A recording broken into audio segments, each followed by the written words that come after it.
Welcome! I'm Miss Kmbris, and I'm so happy that you decided to join me today for collage class.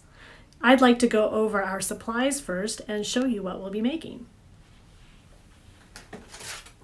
Here is an original of one of these that I've done in the past. It's collage because it incorporates different types of mediums into this. You could use paper from music notes or recycled things out of the recycle bin. You could use little pieces of fabric, wrapping paper, all kinds of things. We'll be using different types of paper for that.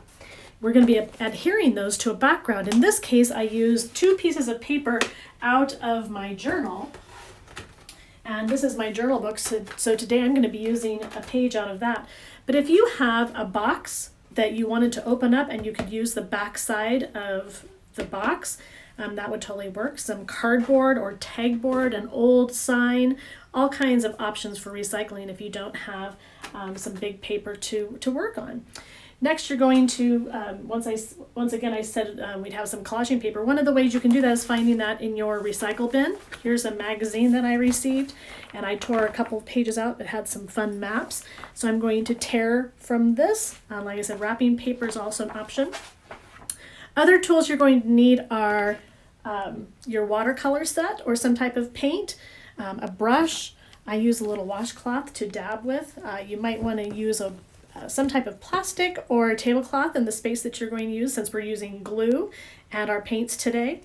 I always have a paint cup nearby, and then for the stamping portion, I picked a few of my favorites. I have a straw and a fork, and I also have a cork out of a bottle.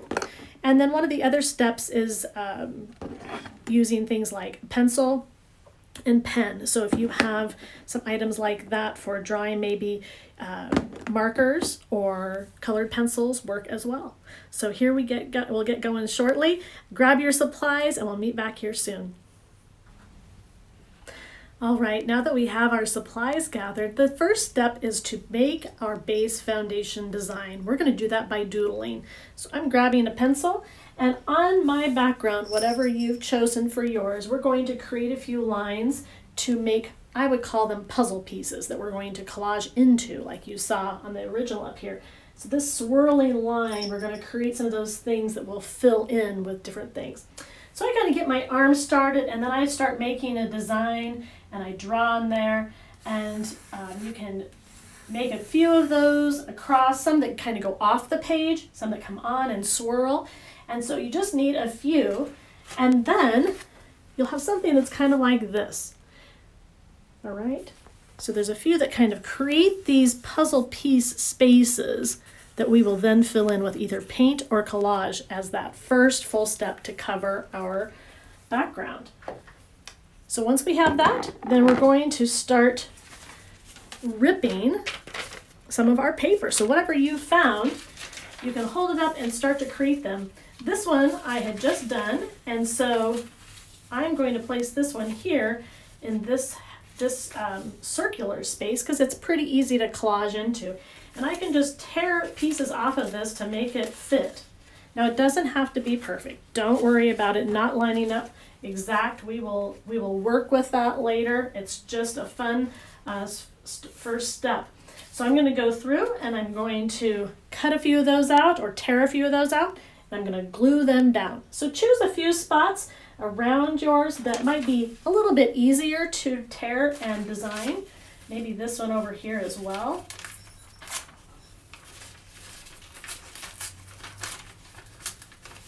And once again, it doesn't have to fit perfect. Just make it work as best you can, and glue those down, and we'll be set for the next step. So join you in a minute.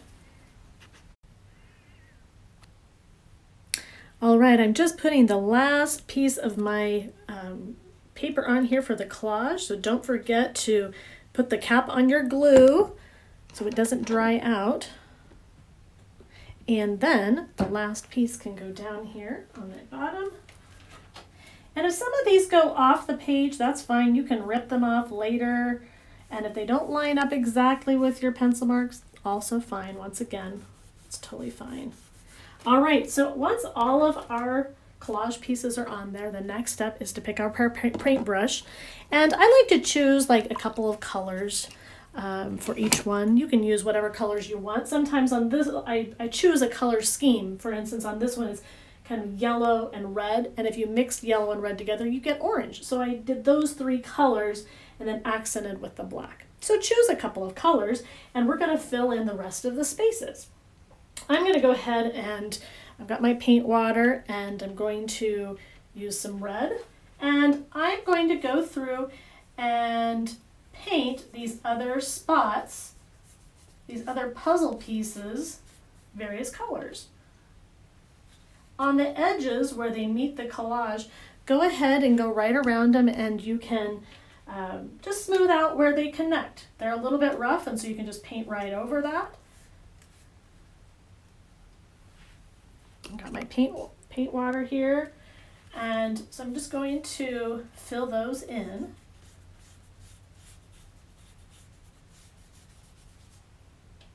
So I've got one red one here, and I might go ahead and choose another spot for red that's not right next to that one. So we kind of get this checkerboard. I don't know if you've played checkers, but they alternate colors. So on a checkerboard, it's black and red most of the time, or black and white. And so we're going to alternate these colors. So you don't have two red ones right next to each other. Choose a different color.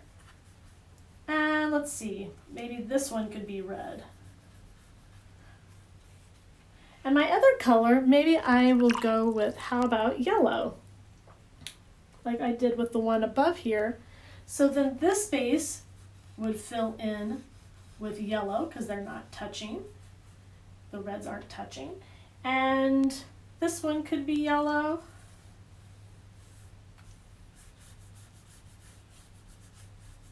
And then with the combination of those two colors, it would be orange. So why not use orange on the other colors or the other spaces, like right here? And if they blend a little bit, that is totally fine. We're going to let the color, let the paint dance and fill these in. Nice. So we've got these colors going. I'm going to continue this and get the whole background covered and take those lines and make sure that all the background is covered with some paint or your collage, either one. All right, now that we have our background completely covered with collage or paint, we can let this dry and then get started for creating designs.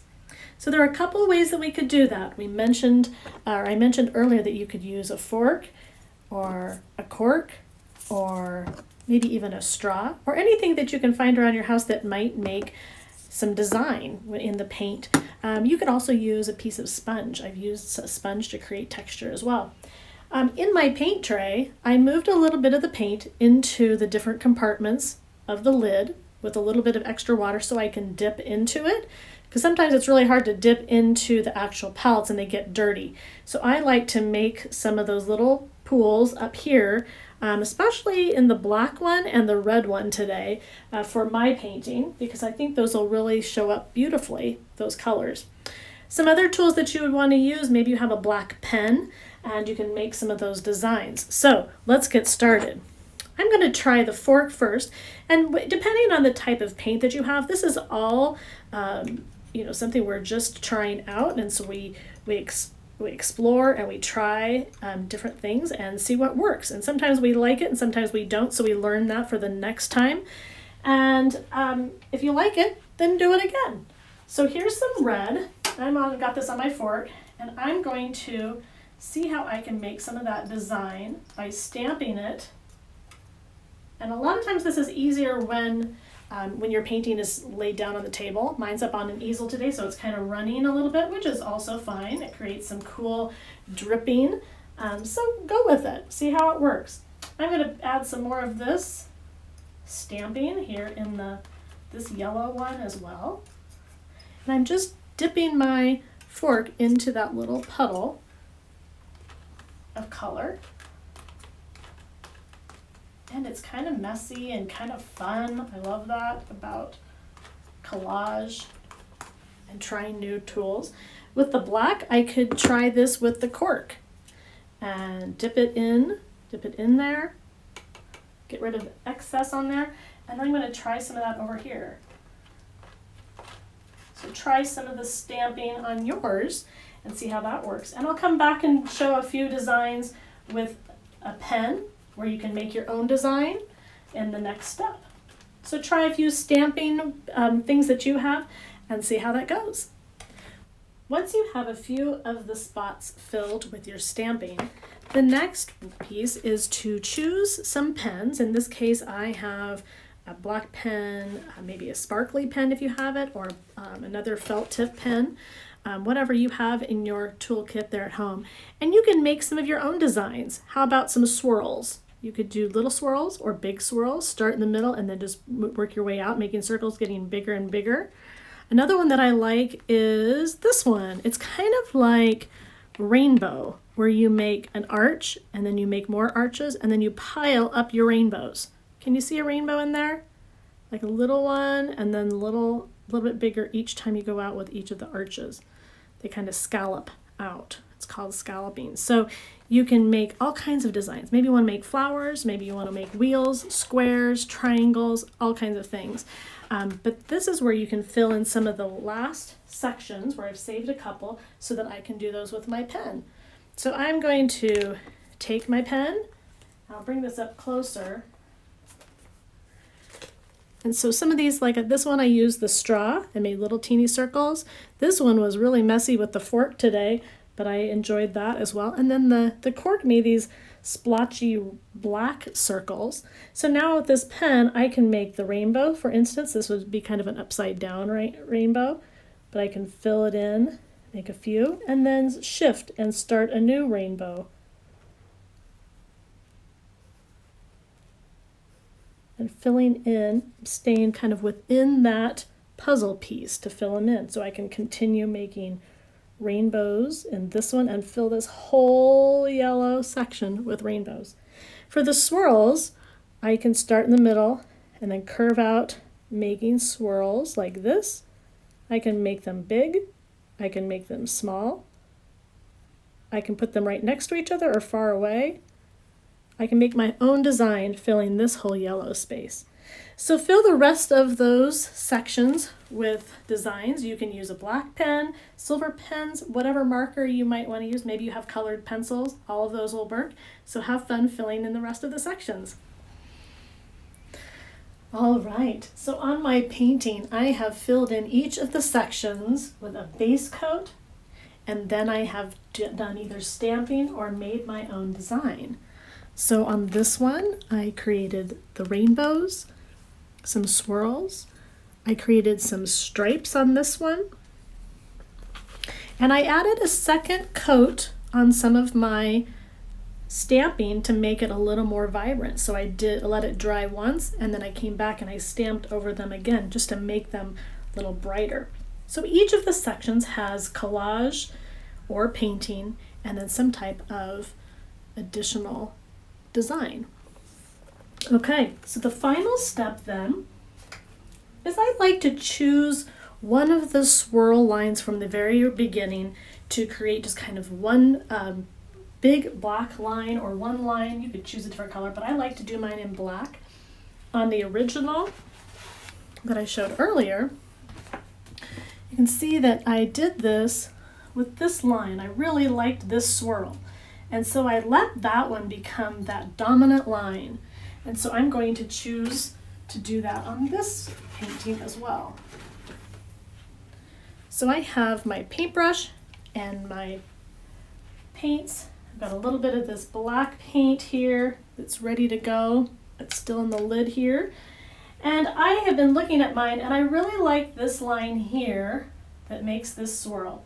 So I'm going to go over this and set it so I know which one it is, and then I can go over it again with the paint to make it much more bold. So once I've got that set, then I can come back over that again.